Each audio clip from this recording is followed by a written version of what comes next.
Ahora vamos a hablar, ya hablamos de las invasiones inglesas, ya hablamos de la situación de España económicamente, ahora vamos a hablar de la situación política en España. La situación política en España era la siguiente. Había una crisis de la monarquía que se encuentra en medio de un contexto internacional, como ya había dicho antes, en el cual quedan en el medio de la batalla entre dos gigantes, ¿sí? El imperio francés y el imperio inglés. España queda en el medio del combate. ¿Por qué? Porque tanto uno como el otro buscan obtener las colonias españolas en América. Ya habíamos visto lo que hacen los ingleses, las dos invasiones inglesas que resultan negativas para ellos, o sea, terminan fracasando. Las colonias siguen perteneciendo a España. Ahora vamos a ver lo que hace Napoleón, lo que hacen los franceses. España había participado intermitentemente de la pelea entre ingleses y españoles, primero del lado de los entre ingleses y franceses, perdón. Primero del lado de los ingleses, les había ido muy mal en la guerra contra Francia, habían perdido un montón de territorios, había muerto un montón de gente, su economía había caído mucho.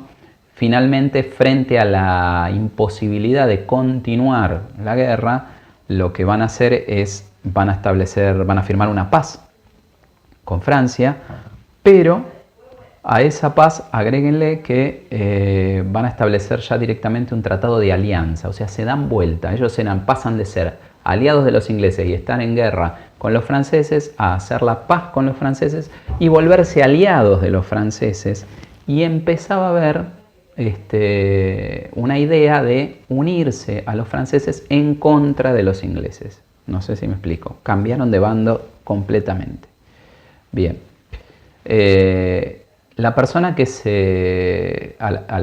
que se le atribuye todo este cambio de estrategia de ir de un lado para el otro, primero de firmar el acuerdo con los ingleses, declararle la guerra a los franceses, después de firmar el acuerdo de paz con los franceses y empezar a presionar para una declaración de guerra formal en contra de los ingleses, es el ministro de gobierno de aquel entonces, ministro de gobierno de Carlos IV, un hombre llamado Manuel Godoy.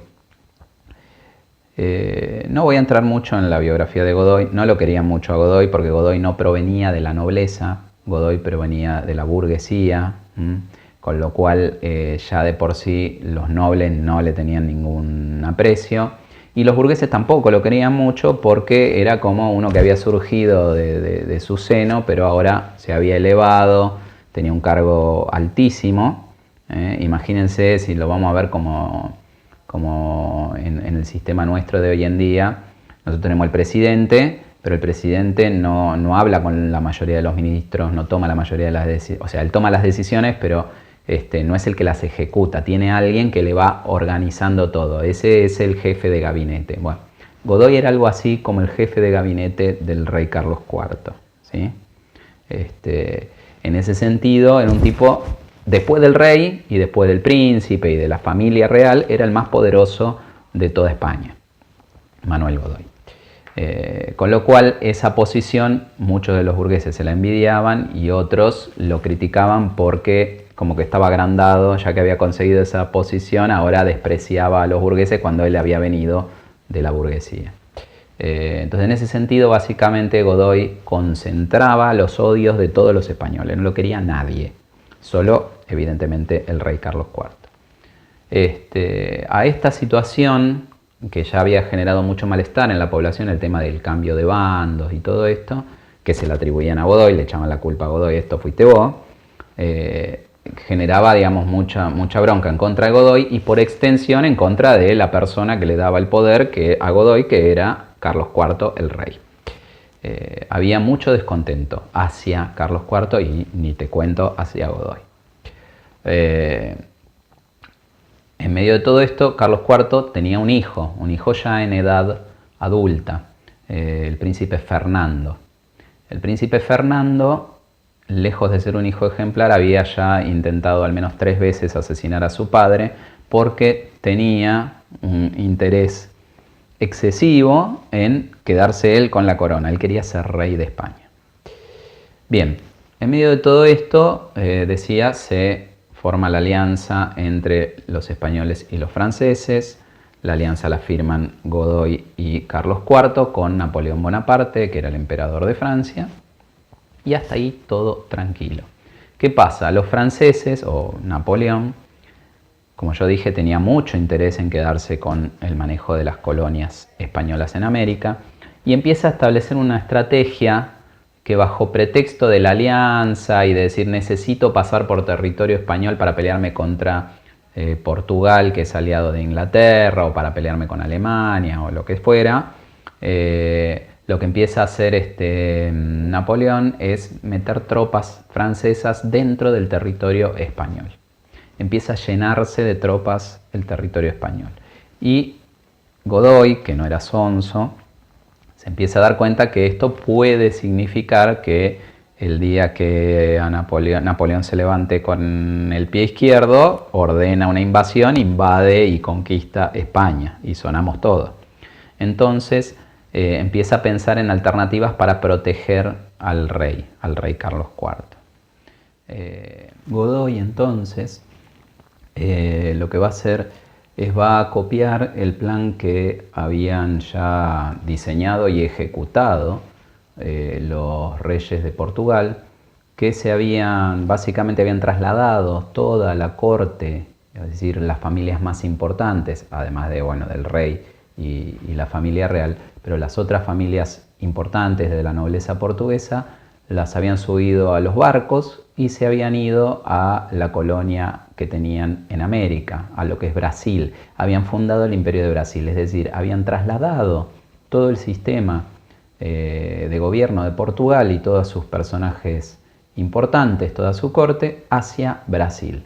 Y continuaban trabajando, continuaban funcionando como un país independiente desde Brasil. Godoy toma esa iniciativa y convence al rey, a Carlos IV, a que lleve a su familia y a una parte de la corte, la más importante, sus asesores más cercanos, a la ciudad de Aranjuez. En la ciudad de Aranjuez tenían un palacio que se utilizaba para vacacionar, era una ciudad costera que daba al mar, y bueno, justamente esa era la ventaja que Godoy buscaba al trasladarlos a Aranjuez, que era un puerto, tenía un puerto que fácilmente se podía salir desde ahí para salir directamente hacia el Atlántico y trasladarse al Río de la Plata o a cualquiera de las otras colonias españolas en América. Entonces, la idea de Godoy era esa: estemos todos en un lugar, estemos todos los importantes, el rey, su familia y los asesores, toda la corte en Aranjuez, cosa de que si a Napoleón se le ocurre dar la orden de invadir, nos subimos todos al barco, nos vamos a las colonias americanas y continuamos manejando el imperio, entre comillas, imperio español, porque ya estaba bastante decaído. El imperio español lo continuamos manejando desde alguna de las colonias. Bien. ¿Qué pasa? Yo decía, les conté antes que en el otro video, les conté que el príncipe Fernando tenía poca y nada o mala relación con su padre.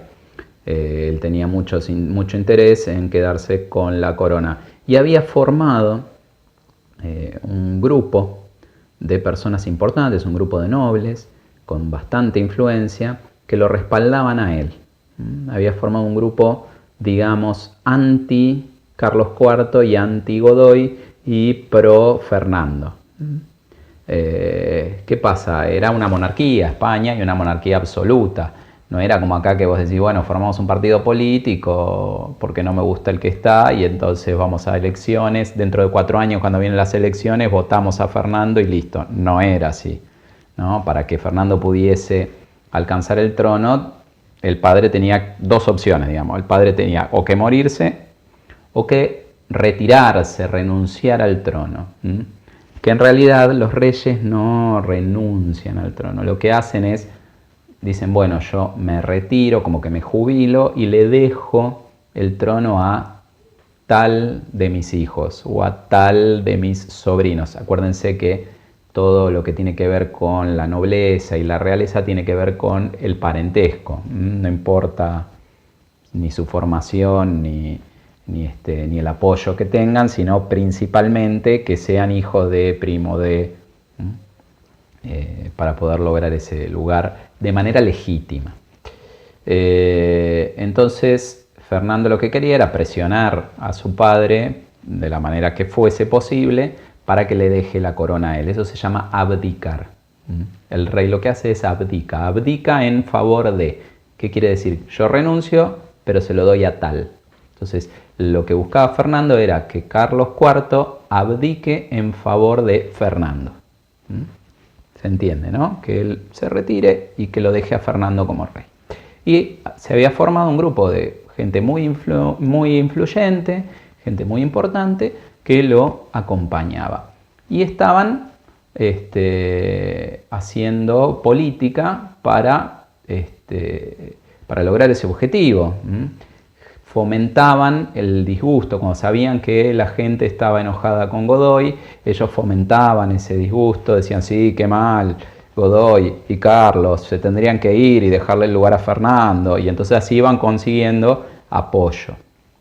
Bien, resulta ser que entre los partidarios de Fernando hubo algunos que se enteraron del plan de Godoy de subir a la familia real al barco y escaparse en caso de invasión. Y lo vieron como la oportunidad perfecta, porque dicen, bueno, ¿cómo es la cosa? Si ellos se escapan, lo que están haciendo es abandonar a todo el pueblo español en manos de los franceses. Esto, obviamente, al pueblo español no le iba a causar ninguna gracia. Entonces lo que hacen es empiezan a hacer circular la noticia. Empiezan a agitar la noticia en diferentes lugares, en Madrid, en la capital, en Aranjuez y en varios lugares de España, y lo que se genera es un levantamiento popular. La gente se enoja por esta noticia, se indigna y sale a las calles. Y sale a las calles a romper todo, con palos y palas y picos. Salen a manifestarse, pero más bien a reclamar. Es un motín, literalmente es un motín. Por eso se lo llama el motín de Aranjuez, se conoce con ese nombre el episodio, el motín de Aranjuez. Se van para Aranjuez, se plantan en la puerta del Palacio Real de Aranjuez y, después de muchas tensiones y reclamos, logran por la fuerza, básicamente asaltan el palacio, rompen la puerta, rompen las ventanas, se meten adentro y por la fuerza obligan a Carlos IV, primero obligan a Godoy a renunciar y después a que Carlos IV abdique en favor de Fernando, quien se convierte, ahora pasa de ser el príncipe de Asturias, pasa a ser Fernando, rey de España, Fernando VII. Así que queda destituido Carlos IV y asume Fernando VII. Pero lo que se olvidaron acá es que había un poder mucho más fuerte que el del rey, que estaba muy interesado en ver cómo iba la situación en España y en aprovecharla en su favor, que era Napoleón Bonaparte, ¿sí? El emperador de los franceses. Acuérdense que los franceses tenían montones de tropas en España ya ubicadas, ya preparadas. Cuando llega la noticia a oídos de Napoleón de que lo sacaron a Carlos IV por la fuerza y de que el gobierno lo asume Fernando VII, de movida Napoleón lo primero que hace es dar la orden de invadir, ¿sí? Invadan España, basándose en la excusa de que él era aliado de Carlos IV, entonces se suponía que era para proteger a Carlos IV, que lo habían sacado. Cuando Fernando VII se entera, o cuando Fernando se entera de que Napoleón dio la orden de invadir, que los ejércitos franceses ocuparon la capital, conquistaron Madrid, podríamos decir, y están manejando la política, o una parte de la política, pretenden manejar la política en España, Fernando se acerca hacia la capital y pide entrevistarse con el jefe de las fuerzas francesas, que es el general Savary, si no me equivoco. Y Savary le dice, no, que básicamente Napoleón dio esa orden como por las dudas, digamos, porque no sabía bien de qué se trataba o cómo era la situación, pero que si Fernando se va a buscar a Napoleón, se va a entrevistar con Napoleón, Napoleón lo va a recibir y entonces seguramente lo va a reconocer como el nuevo rey legítimo y se queda todo tranquilo, seguimos siendo aliados, nada más cambiamos de rey, ¿sí? Dejó de estar Carlos y pasa a estar Fernando, pero todo bien. Bueno, confiado en esa idea, Fernando se reúne con los nobles más importantes, con los nobles que lo apoyaban a él y forma una especie de junta de gobierno. Divide el poder, ¿sí? En lugar de estar todo el poder en el rey, no, lo reparte entre varios nobles importantes y arma una junta. Y esa junta, le va a poner el nombre de Junta Suprema, Junta Suprema de Gobierno, y a esa junta le deja el poder de gobernar España en su ausencia, es decir, mientras yo me voy a Francia, a Bayona, donde estaba Napoleón, para encontrarme con Napoleón, ustedes quedan a cargo de España. Esa es básicamente la idea. Entonces, bueno, Fernando va, se entrevista con Napoleón, pero cuando llega a Bayona se encuentra que no solo Napoleón no lo estaba esperando para darle su apoyo, sino que lo toma prisionero. Y lo toma prisionero y descubre que en Bayona no solo estaba él prisionero, sino que también estaban Carlos IV y Godoy. Después de varias presiones y varias negociaciones, Fernando logra, por un funcionario que estaba ahí en Bayona, logra enviar un mensaje a la junta que le había dejado, a la junta de gobierno que le había dejado en España, diciéndole que lo han capturado, que no es libre, así que cualquier cosa que surja de este episodio no lo acepten, que él no es libre para decidir, que lo tienen prisionero. Bueno, después de varias tratativas, varias negociaciones, Napoleón lo fuerza a Fernando a escribir un documento en el cual le devuelve la corona a su padre, le devuelve la corona a Carlos IV y en el mismo acto lo obliga a Carlos IV a nombrar como regente, la palabra regente es un poco complicada, o sea, rey solamente puede ser aquel que tiene el derecho de familia, tiene el parentesco con el rey, solo ese puede ser rey. Pero existe una figura que es la del regente. ¿Qué es el regente? Que cuando el rey no está, el rey puede dejar a alguien, ese sí puede ser cualquiera, en su nombre para que gobierne. Lo mismo que hizo Fernando con la junta, se puede hacer con una sola persona. ¿Sí? Eso es decirle, bueno, mientras yo no estoy, ustedes gobiernan. Bueno, Napoleón decía entonces, obliga a Fernando a devolverle la corona a Carlos y a Carlos lo obliga a nombrar regente de toda España al hermano de Napoleón, a José Bonaparte. Con lo cual, básicamente, Napoleón conquista España, se hace con el dominio de España, pero sin tirar un tiro, por así decirlo. Bien, ¿qué pasa? Cuando llega la noticia de que ahora España quedó en manos de José Bonaparte, la junta que Fernando había dejado a cargo organiza una rebelión, desconoce el poder de José Bonaparte y se va a Sevilla y se dedica a gobernar y a manejar se forma como una suerte de guerra civil dentro de España entre los franceses y los españoles que apoyan a los franceses y los leales a Fernando VII. En esa guerra van a participar varios criollos, se va a hacer un llamamiento a todos los que puedan ayudar en cualquier lado del mundo que estén, que se sumen. Entonces muchos criollos de las colonias americanas van a ir a España a pelear en esa guerra. Bien, esa guerra va a durar un tiempo, generalmente, o mejor dicho, va a durar un tiempo hasta que las fuerzas francesas van a demostrar ser mucho más fuertes que la resistencia española. Pero bueno, eso va a tardar varios meses. En ese interín de esos varios meses, la Junta de Sevilla se va a hacer cargo del gobierno de las colonias. Es decir, la administración de las colonias va a depender de la Junta de Sevilla, porque las colonias tampoco van a reconocer la autoridad de José Bonaparte.